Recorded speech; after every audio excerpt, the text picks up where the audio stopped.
पकड़ो इन्हें, पकड़ो। बहुत लोगों को बीमार कर चुके हैं ये दोनों मोमोज और चटनी। आज बचकर जाने नहीं चाहिए।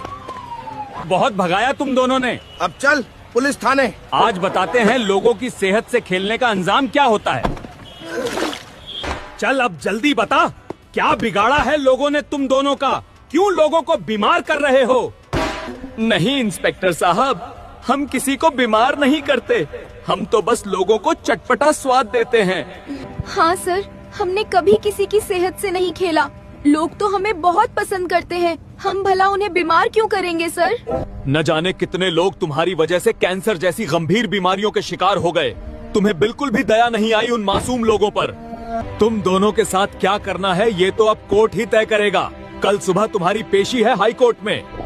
दोस्तों प्लीज हमारी मदद करो। आप तो जानते हैं कि हम मासूम हैं। प्लीज इस वीडियो को लाइक और मुझे फॉलो करके कमेंट में लिखो जस्टिस फॉर मोमोज।